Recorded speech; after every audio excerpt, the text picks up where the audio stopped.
সোয়া ৯টা নাগাদ আমাদের থানাতে একটা টেলিফোনিক ইনফরমেশন আছে যে কলকুলিয়াতে ফরেস্ট রিজার্ভ যে এরিয়া আছে এর ভিতরে একটা মৃত ব্যক্তির ডেড বডি পড়ে আছে। এই খবর পাওয়ার সাথে সাথে আমি আমাদের এসডিপি সাহেব, এসপি সাহেব, ডিভিশন এসপি সাহেব সবাইকে জানাই এবং আমরা একটা অফিসার সহকারে টিম করে আমরা ঘটনাস্থলে যাই। গিয়ে আমরা দেখতে পেয়েছি যে কলকুলিয়া যে ফরেস্ট রিজার্ভ যে এরিয়া আছে এখানে কোথাও আশেপাশে বাড়িঘর নেই, বিশাল বড় ফরেস্ট ল্যান্ড।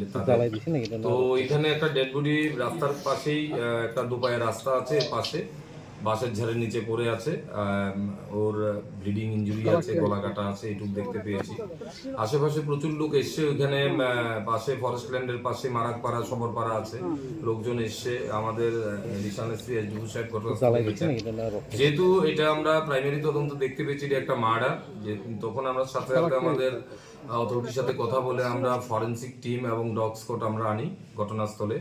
তারা এসে ঘটনার ইনভেস্টিগেশন করে, তারপর আমরা ডেড বডিটা জিবি হসপিটাল মর্গে পাঠিয়ে দিই কিপিং এর জন্য থ্রু বিশালগড় হসপিটাল। তো এখানে সার্চিং এর সময় দেখা গেছে ওর পকেটে একটা ট্রেনের টিকিট ছিল এবং একটা মোবাইল নাম্বার ছিল পকেটে। তো ওর সূত্র ধরে আমরা ওর নাম ঠিকানা কিছু আমরা একটা জানতে পেরেছি। ওর নাম পাওয়া গেছে এখন পর্যন্ত রামধারী, বাবার নাম মৃত দয়াচাঁদ, হরিয়ানা বাড়ি।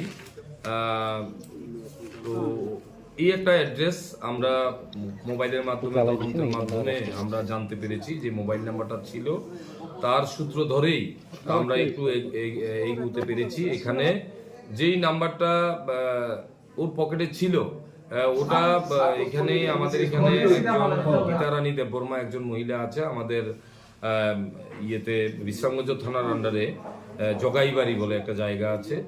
এই মহিলাটা 2013 সালে সে হরিয়ানাতে গিয়েছিল ওনার প্রতিবেশী আরেকজন মহিলার সাথে। ওখানে ওই মহিলা দেওয়ারের সাথে ওর বিয়ে হয়, ওখানে একটি ছেলে সন্তানের জন্ম হয় এবং পরবর্তী সময় উনি যখন বাপের বাড়িতে চলে আসে 2-3 বছর পরে, এখন এখানে আসার পর আরেকটা মেয়ে সন্তানেরও জন্ম হয়। বর্তমানে তাদের ছেলে মেয়ের বয়স 10-11, তারা ক্লাস 5-এ পড়ে।